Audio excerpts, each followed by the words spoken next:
time for another One Great Work Warrior episode and meeting. And we got all the Warriors here with us, of course, and you do know them. We got Chris, Jerry, Jim, Brandon, and of course, Derek and myself, Crypt Rick. And this is going to be a great episode. One you're not going to want to miss. It's a great topic and one that's definitely going to get you thinking. This episode and this topic was brought to you by Chris, and he's the one that brought this topic to the front. And it is, what is property? Which is a great question, Chris. Let's dive into this one.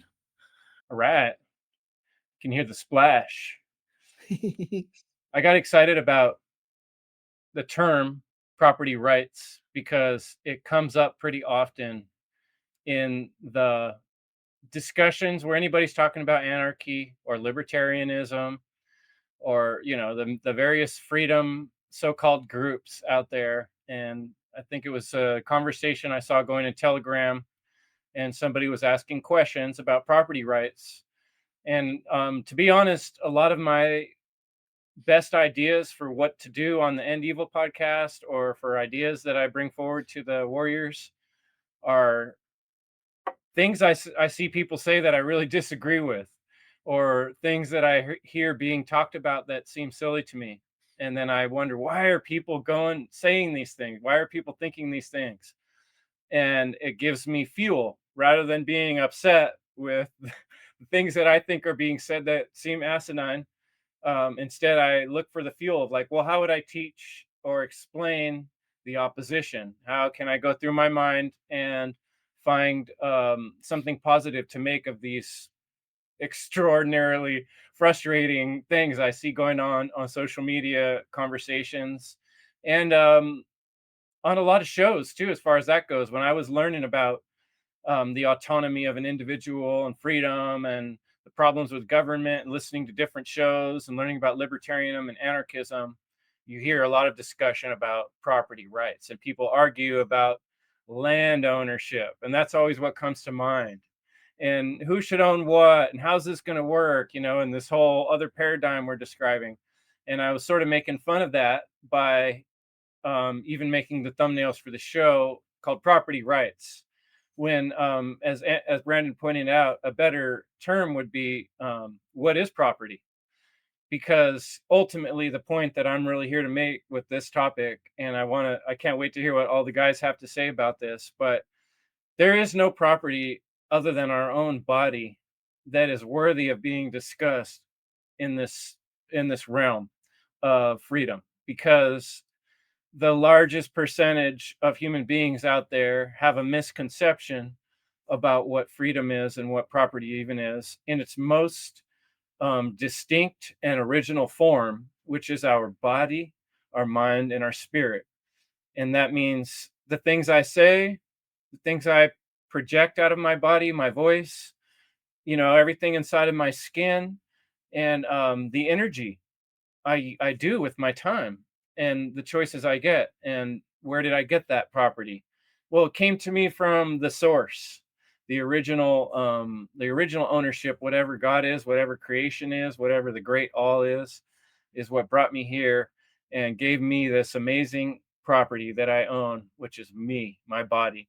And so to me, that's the only thing that matters when we're talking about rights, and the only thing that matters when we're talking about property.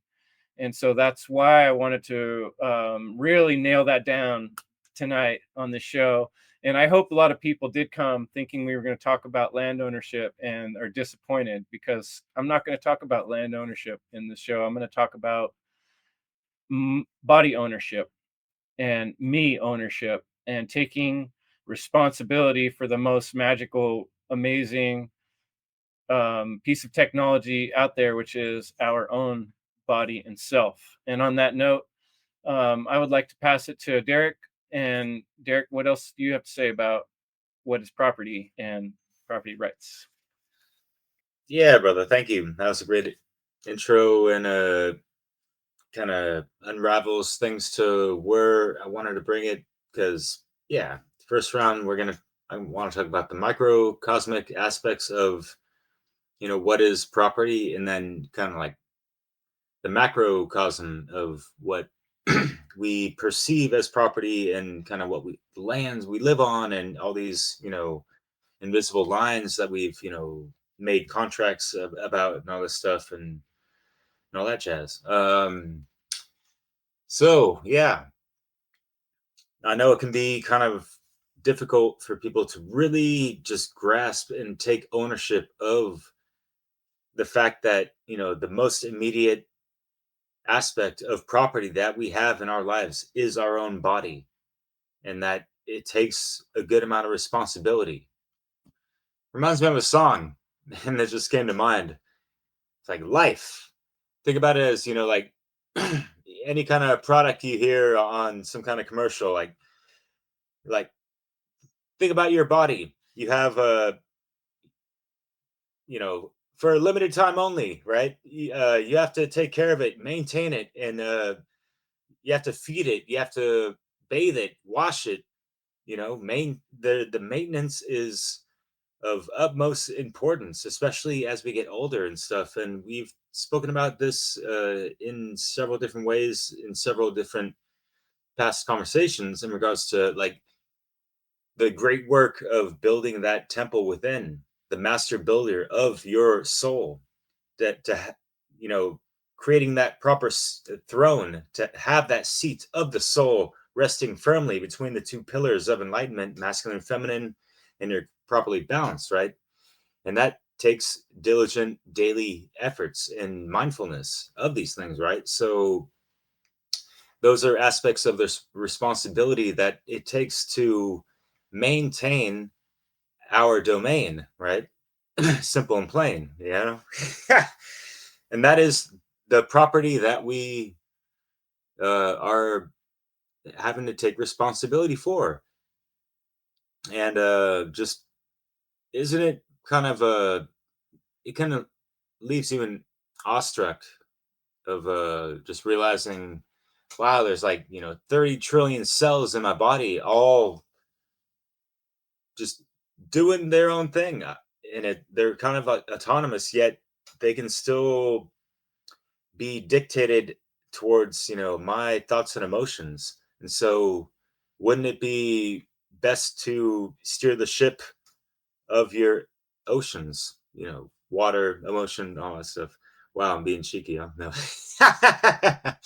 So to make it short and sweet, because I'm trying to do better with these, property, what is property? Do you have the proper T? Break it down. Proper T. uh T capital, standing for all caps truth, as far as being aligned to objective truth, objective morality, objective reality, and natural law, of course, and all the principles that coincide, and all that stuff. And or the proper T, aside from truth, transcendence, transmission. How are we able to alchemize and transmute and transcend the daily workings and stuff, and how our property is interacting with all these other properties, and what are we trespassing on? What are the natural law transgressions that we need to be mindful of, and what do we need to be respectful of to not be in any kind of side of aggressing upon even our own property, but the properties of others. And you could take that to just asking yourself, do you have the right to, own other forms of property, uh, as far as life forms go? And you kind of take that to veganism, if you will, animals and stuff like. So there's things to consider, and that kind of goes into the archonic and dominator mindset that's been kind of infused within us over centuries, unfortunately. And it's kind of like that mini me Satanist mindset. And Jim, I'm sure you had this in mind as far as our talk about Ishmael in regards to takers versus leavers, right? we all have to find resources and nourish our bodies, our properties, right? With the the elements of the earth, right? We need to be responsible and try to have that symbiotic relationship where there is a proper equilibrium between man and nature and the animals and the fauna, flora, and all these things that are all within the biosphere, that our immediate environment and the global environment, right? So yeah, being able to extract what we need and making sure that things can kind of regenerate and replenish like the earth does in so many magical ways, and that is correspondent to as well of our own bodies as in regards to how it can regenerate and stuff. But yet we cannot be a degenerates to ourselves and just misuse and abuse our bodies, so our property is damaged, and so over time that can lead to ailments and mishealth. So that's all I'm going to say for now. And Brandon, I think you have some terms to bring it back to basics with the etymology of the word property and all that good stuff, so as we like to always break it down in these chats. So thank you, everyone. Yeah. What is property? A question that has been asked by many great minds throughout man's history. So let's look at the definition of words. Property. It has two connotations, and both are actually fitting, based on your perspective on the topic. So please understand the context, especially when it comes to the second connotation. Okay, so property is possession, ownership. Um, and that's the second, deprivation, because in order for you to have property, in order for you to be able to own property, you have to have some form of ownership, meaning something can be possessed, something is owned. And then you have the second connotation, the distinctive characteristics present within a class. So, one to say, what is the property of man? Well, thinking, being able to feel, being able to emote, having free will. It's almost like, what is the essence of man? So we're talking about thinking, feeling, free will. These are all forms of property. These are all things that the individual owns. As soon as they come into existence, man, possesses and owns these qualities, irregardless of what anyone says. And remember, these things are inherent. So once you are birthed into this world, once you exist in this world, you own property. Rather, if you know it or not. And I do understand, you know, you come into this world, very nascent, as a kid, but children still, own their own minds and, own their own bodies. So one's body, one's mind, one's free will, rights, etc., are all forms of property owned by the individual. This is what needs to be understood is you own your body, therefore you own everything that comes along with your body by way of health existence, by way of creation. If you want to say, these gifts were, gifted to you by God, hey, cool. I don't care. But your thoughts, your mind, your free will, your rights, all of that, your feelings are all owned by you. You are the sole proprietor of these means of ownership. So when we look at the word property, what is the root word in property? Proper. That which is proper. Well, what does proper mean?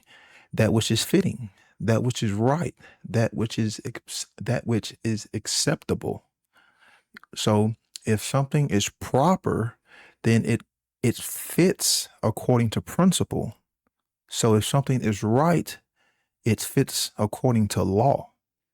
So property and rights are damn near synonymous terms with each other. Because if something is proper, then it is fitting, it is right. Then therefore it is straight. And if something is straight, it is according to law. It is regular because regular meant principles. Principles was something which was, held according to law, first, foremost, held the origin.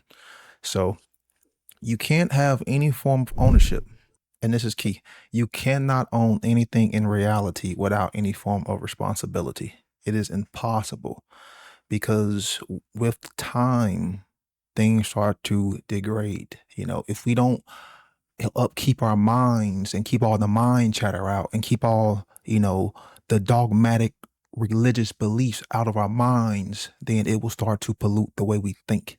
So there is a level of responsibility that comes along with owning our bodies and owning our minds and being able to correctly think and acquire information so we can decode and understand reality.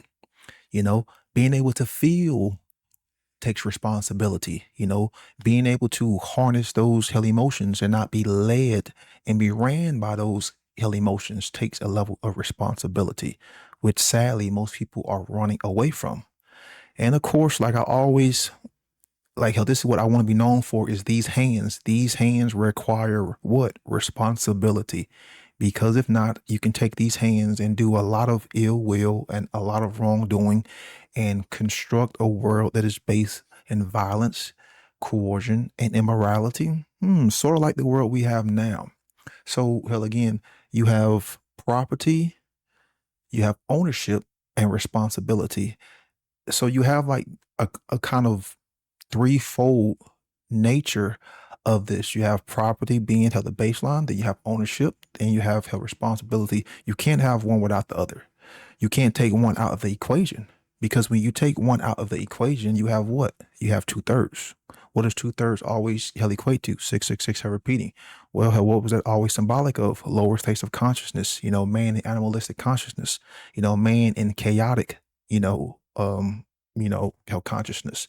And whenever he dips that low, then you will always have the negative consequences by manifestation that he is creating by not being responsible with his hands and by not being responsible by what he thinks. So, hell, again, what does it mean to be responsible? That's a word that gets thrown around a lot, but sadly, most people don't even, know what it means. It means to be accountable for one's actions. To be accountable for one's actions. And when you was a child and you wanted a dog or a cat or maybe a pet fish and you would ask your mom or dad, hey, can I get this dog? Can I get this animal? Can I get this pet? And your parents say, that's a huge responsibility. It's like, man, it's like we've gone so far away from those days. Now people just get the dog or the fish or the cat for their kid and like nobody wants to be, held responsible for it. And I'm not saying, hell, you can own another life, but I'm just using that as an hell analogy to explain with ownership comes responsibility because things start to break down. If you own a car, you have to maintain it. You have to be responsible for it. So how does one get there? Like, how does one properly acquire property? So you have, hell, again, another three things. You have, was it rightfully hell acquired? Was there coercion involved? Was there violence involved for you to, hell acquire this property? Hell, was there theft involved? Or was there a free will exchange? Did you inherit this means of property? Like we inherit, these forms of property and the distinctive characteristics presented within a class. We inherit those abilities to think. We inherit those abilities to feel. Our free will is inherent. It comes along with creation. And then you can also, use your labor, to actually and rightfully help acquire property. And then you can also, use the exchange of goods. So you rightfully acquire something. You didn't use any violence. You didn't use any immorality or anything unjust. And then two, you maintain its usage. Because if you own something, then you can dictate who gets to use it. If Chris has a piece of technology, he can lend it out to whoever he wants. He can say, no, you don't get to use this piece of technology. You don't get to use this piece of property. And the same thing goes with our mind and our body. We are the ones who get to dictate, you know, where we focus our hell attention to.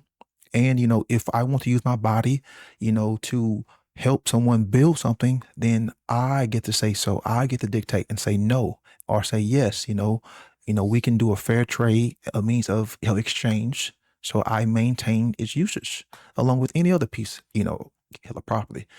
And then two, hell again, you have to be held responsible for it. Just like if Chris lends that piece of technology and then, is broken, well, he owns it. So he has to, find a way to maintain it and to fix it or, get whoever he, had lent it out to help recoup him or, whatever. So it worked that same way, hell again, we have to be responsible with the body. So you have, was the piece of property rightfully hell acquired, maintaining hell the usage, and then you are responsible for it because things break down, given enough time, all things start to, how to break down.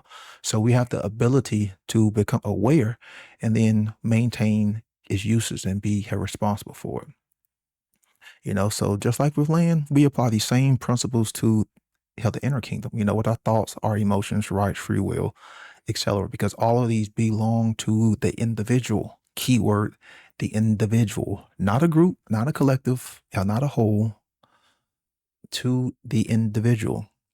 And the main thing, if we do not claim these valuable assets, in forms of property, then other entities will make the false claim of ownership. Just like with a piece of land, if you do not maintain it and upkeep it, someone else may come and put out a false claim on the land. The same thing goes on with the body. The same thing goes on with the mind. The same thing goes on with the internal, kingdom. Because people haven't claimed their own sovereignty, then other entities have made the false claim that they own your body, they own your mind. And there's a term for that. That's called slavery. And you know what? Slaves were the ones who couldn't own property. So this is a very deep topic that is as old as dirt. And if anyone doesn't understand the importance of property, then you clearly do not understand what you have a right to own and what you don't have a right to own. Then therefore, by law, by definition, you cannot understand that which is morally right. You can't. It is impossible. And that's why you are not proper. You are incorrect. Because without that knowledge, there is no construction, there is no building, and you are just walking blind. And therefore, you will always condone theft. And what is theft? It is the unjust taking of something because you wrongfully acquired it by way of coercion. So I'll pass it on to Jerry.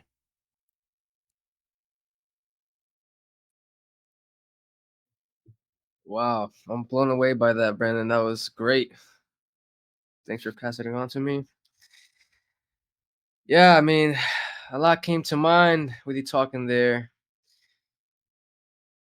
but I think I'm just gonna stick to what I have here on today's agenda before I go on a whole side tangent. So, if you don't own your body, your time, or the product of your labor, who does? All right. So, property does not exist because there are laws. Rather, laws exist because there is property. That's a quote by Frederick Bastiat. So, what is property, right? So, property isn't created by the government, it's derived from natural law based on self ownership, just as Brandon just mentioned. And then here's another quote from John Locke. Every man has a property in his own person. This nobody has any right to but himself. So, yeah, I mean, we were born into this world. We have our bodies. Therefore, you now know that you own it. Don't second guess yourself. No one owns you, not even the government. So there's this Locke's labor theory that goes, property is justly acquired by mixing your labor with nature. And it's interesting because if, let's say, I plant a seed in the soil and I grow tomatoes, that is yours because you use your hands to create the tomatoes. Okay. So yeah, property rights emerge from action, not permission. We don't have to go ask the government for permission to enact our rights or God-given rights. So yeah, it's not just about owning stuff, but how we own it, right? I mean, you can be pretending you don't own anything, but that's not the right way to go about it, you know? You gotta take that self-ownership, that responsibility that Brendan was talking about. It's interconnected. So, you know, in my next go around, I'll just talk about how property,